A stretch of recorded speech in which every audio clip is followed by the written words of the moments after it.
Hello and welcome to One Tech World. I'm Defne Kansu and I'm a data analyst and AI consultant who regularly advises C-suite level clients. I've co-authored papers on AI with the World Economic Forum. I have built successful cutting-edge propositions and I have won multiple awards. And yet, despite this, there have been countless times where I have felt like an imposter, that I wasn't good enough, that I didn't know enough. And this is known as the imposter syndrome. It is the thought of inadequacy, the fear of being found out as an imposter, in spite of evidence to the contrary. I want to take you back to November 2023. I was invited to do a high profile live stream about generative AI and the impacts on the workforce. Now, mind you, this was a topic I was discussing with clients every week, writing thought leadership on, and building out real world, tangible use cases on. I was the go to person for generative AI in my team. Yet, guess what my first thought was? They must have emailed the wrong person. They were asking me to go on a live stream with three senior partners to share my thoughts and opinions. I thought they must have emailed the wrong person. And I thought this even as I read the email that said the partners had asked for me specifically. I procrastinated replying back and thought I had the perfect excuse to get out of it because basically the day the live stream was scheduled on, I was due to be on annual leave. So I thought I'll tell them I'm out of office and they won't question it. Simple. I was scared that on such a big platform with thousands tuned in that I would be found out as an imposter. I didn't have the years of experience these partners did or the relevant background, I thought. I had never studied computer science or data analytics. I didn't feel qualified for the job.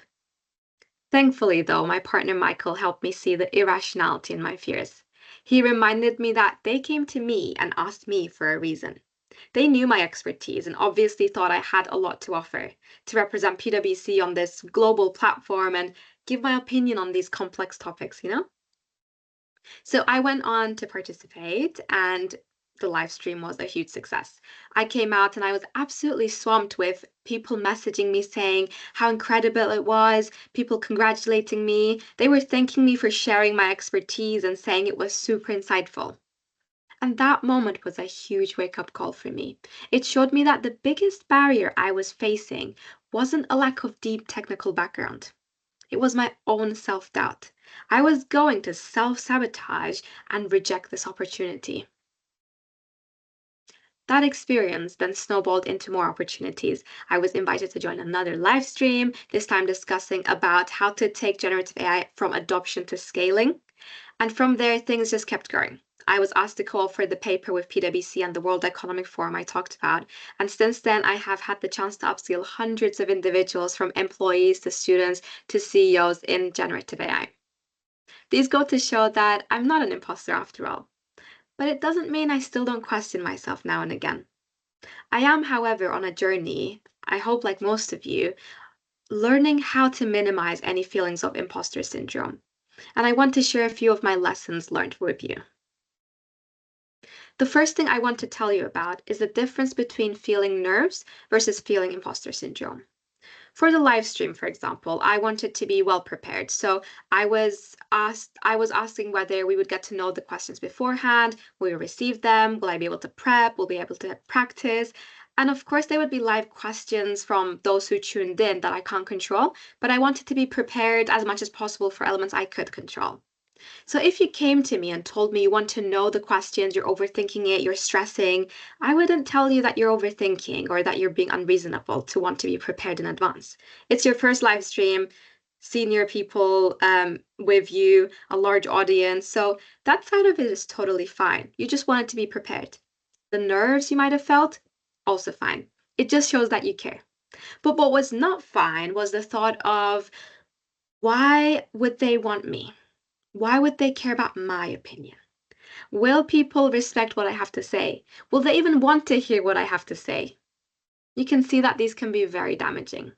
But imposter syndrome isn't the feeling of nervousness or anxiety, but it's the negative line of questioning we might do, or the belief we have that we're not good enough, or we're not going to be found, or we're going to be found out despite evidence of credibility. Because I don't want you to label yourself as having imposter syndrome just because you're nervous and fall into feelings of actually feeling like an imposter when you didn't have it. but you were just nervous and you mixed the two up. So firstly, I want to make that distinction for you. Try and understand what you're really feeling and question yourself. So there's this concept of 5 whys. Ask yourself why you're feeling that way. Then to your answer, ask why again, and essentially do that 5 times to really get to the bottom of it. A second thing I want to share is a moment of reassurance I had from my partner, Michael. So Michael is one of those rare individuals who doesn't feel imposter syndrome.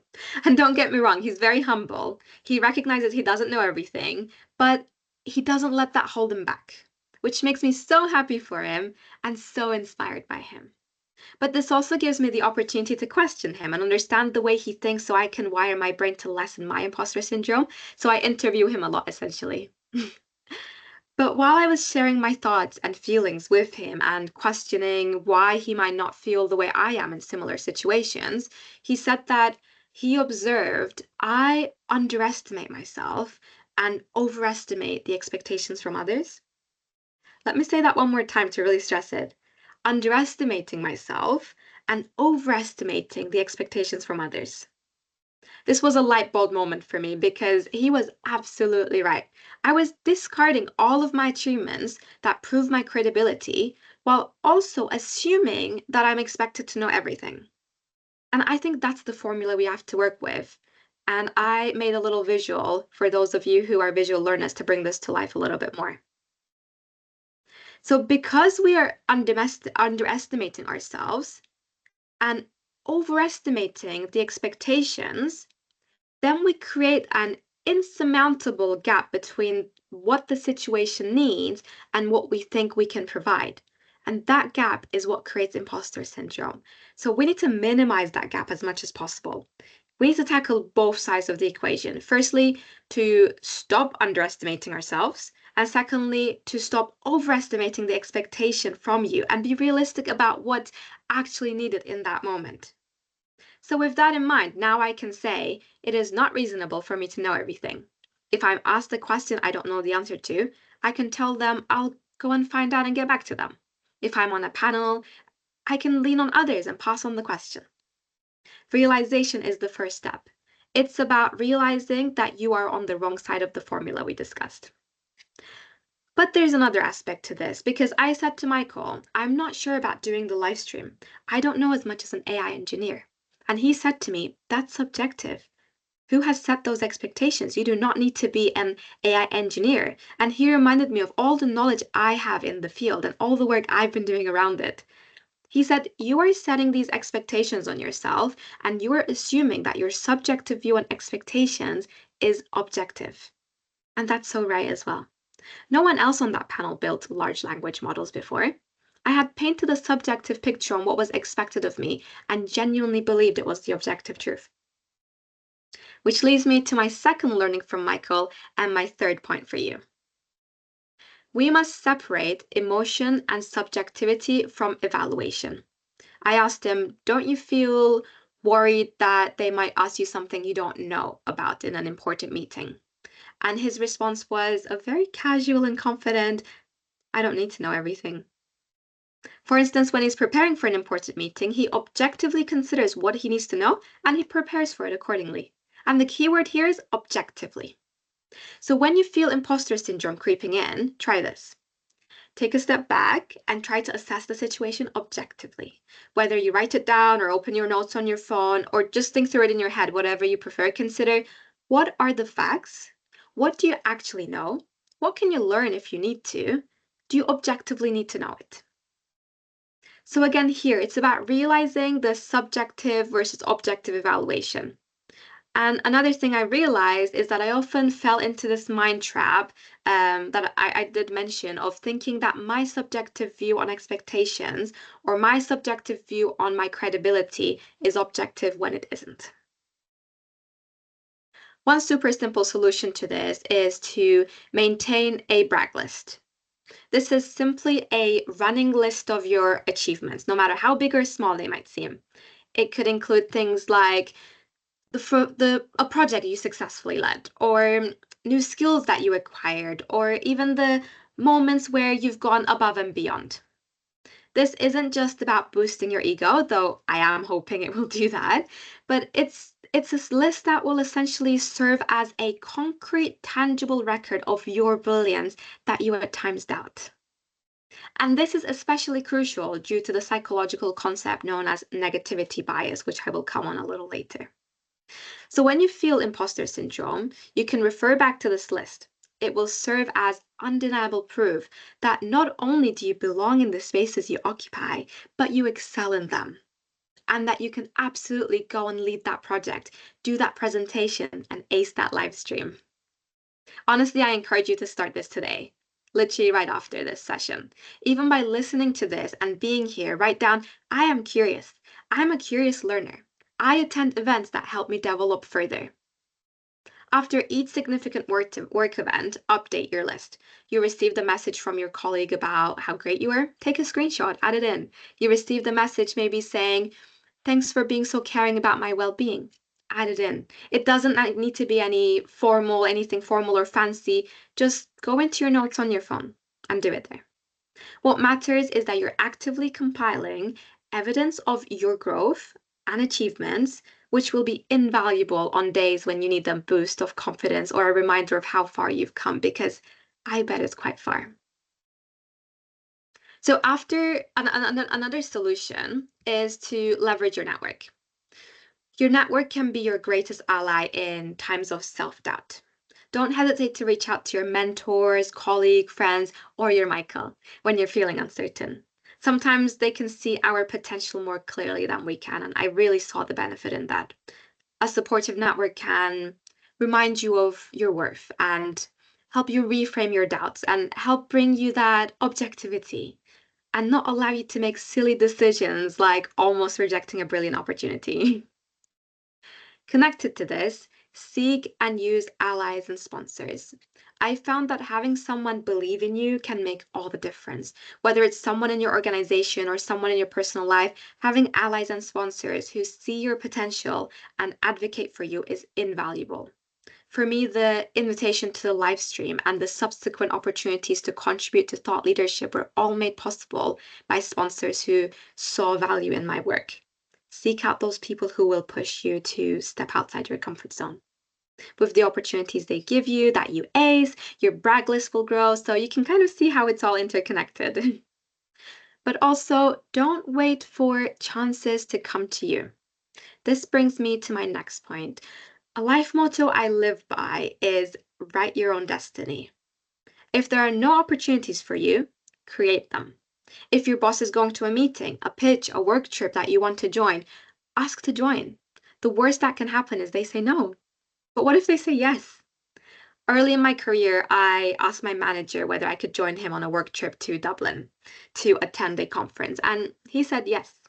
Firstly, a great example of you don't ask, you don't get. But secondly, I thought I would be going as a participant to this conference, but he asked me to do the presentation with him, and it was to these senior leaders. It was a training session to facilitate for these senior leaders.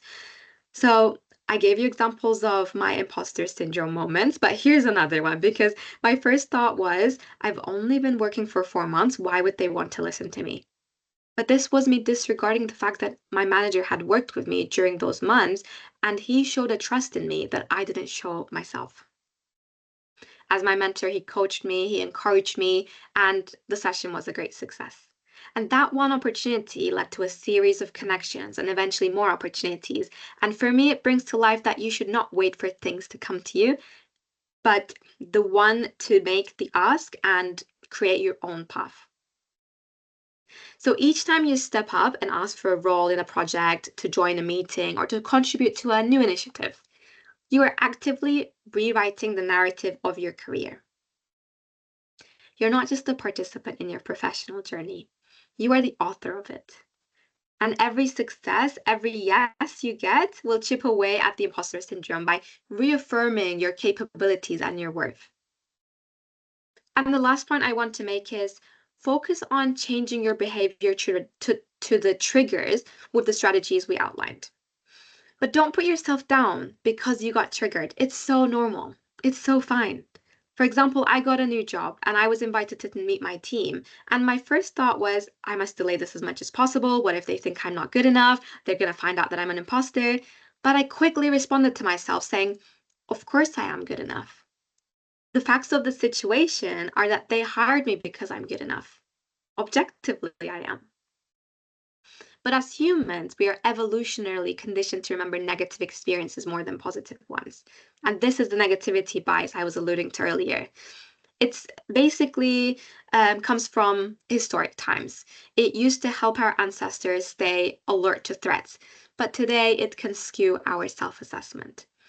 And with this, the aim is to convert from the chimp brain to evidence-based rational evaluation.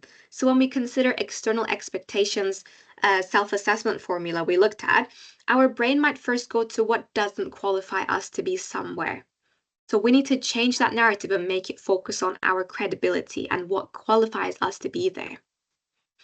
One of the most important realizations I've had is that imposter syndrome won't magically disappear. Unfortunately, it's not about stopping the feelings of doubt, though, or stopping those triggers that you might get from starting a new job or getting a promotion or getting a new opportunity, but it's about changing how we react to them.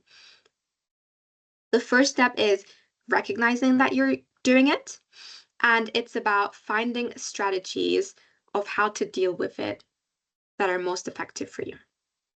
So please, next time you have a trigger, you feel underqualified, you question why they would choose you, take a step back, recognize that your subjective fears are not objective truths, and rebalance the expectations formula. Celebrate your successes, small or big, and keep a track of them, and be your biggest advocate. One final piece of advice, even if you're not quite where you want to be, or if you really don't have the experience, you don't have it yet. The key word being yet. So be kind to yourself and reframe the doubts. There's a famous quote, you don't have to see the whole staircase, you have to take the first step. As well as looking ahead, though, we often don't pause and reflect on how far we've come and pat ourselves on the back. I hope you can start to practice that more from today, perhaps with a brag list. Thank you for listening. I hope I could provide some valuable insights you can take away. Thank you and good luck. You've got this.